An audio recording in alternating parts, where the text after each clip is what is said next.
There are many ways to go about styling fibers when working with FiberFX and LightWave. I thought what we could do is take a look at styling inside of Layout, where we won't even go over to Modeler and build guides to work from there. We'll just use the guides that are built into Layout. So what I have is just a basic ball here. I'm just going to Control F8, and for Add Pixel Filter, Fiber Filter, double click to bring up the properties, and we'll select the ball and activate it. I'm going to go ahead and draw OpenGL display so that we can see what's going on back here. And I'm going to scale down. Let's do 250. Get a little bit of length on there. And then for the surface, I'm just going to choose the top part of the sphere. And in order to see that, I'm just going to right arrow, left arrow, just to update OpenGL here. And you can see that we've got our hair. But I want to start styling it because right now the only style bit is coming from the gravity. 140% is default, and it's allowing the hair to start kind of sagging down.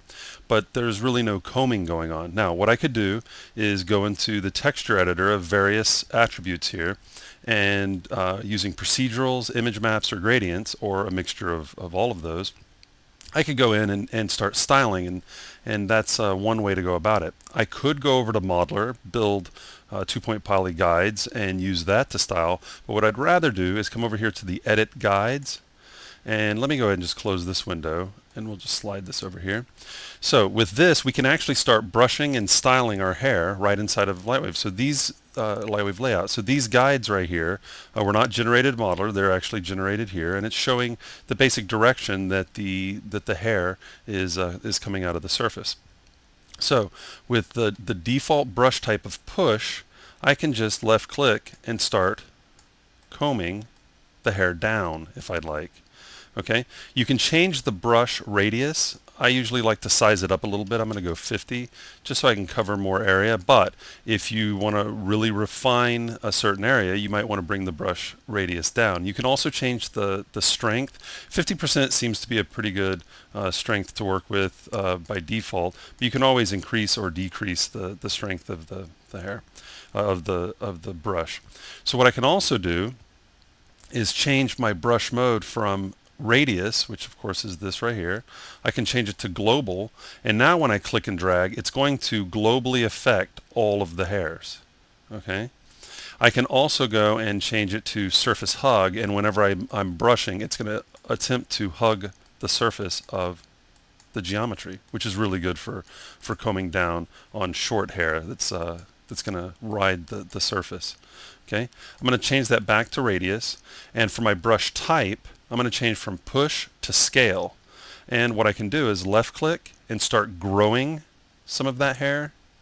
Okay, I can right click and shrink. I'm bringing in the scale on those. I'm going to just size some of this up so we can really see it when we go to display. So I'm just brushing over it. Instead of increasing my scale, I'm just holding over it longer. Let's change the brush type to straighten, and instead of combing it down, I'm going to straighten those out. Okay, just kind of straighten these, and single allows me to, for each one of these guides, I can just move one at a time. Now, I showed this to an artist recently, and they were like, wow, I would never want to do that. I would, why would I want to, that looks like it'd take too long to go and move each individual hair. Well, the idea is to get the basic style that you're looking for, and then as you're doing your test renders, if you see, well, I don't like what's going on right here, you can just tweak one area. So I've never gone about going and moving every single guide, but trust me, when you've got a CG supervisor or a director that is wanting to have full control over what the style is going to be, you're going to be thankful that you have this single setting. We go back to push. Just kind of adjust this. Let's go back to scale. I'm just going to scale some of this up. I'm going to take this side right here and really scale it up because I want you to see it in the render. So again, I'm doing all of this. I'm going to push it. I'm doing all of this in layout, which is really handy to be able to have this kind of control over the direction and the style that you want your hair to be, and including the scale. So I'm going to go ahead and close this down, come back to my window. And you can already see in OpenGL that I'm getting the length here. This was coming up. So let's do a render and see what we have. Okay, so you can see that I did a little bit of combing here. It's longer here, shorter here. We definitely made it longer here. You can see in OpenGL, and you can see on those guides. You can go back and edit the guides as many times as you want. You can keep going and doing tweaks. And for every cloned object here that you do, and you start building new things, you can have independent styling for each one of the clones. So it's not going to use the same guides, which is very powerful because I can go in and add another layer of fiber and style that slightly different.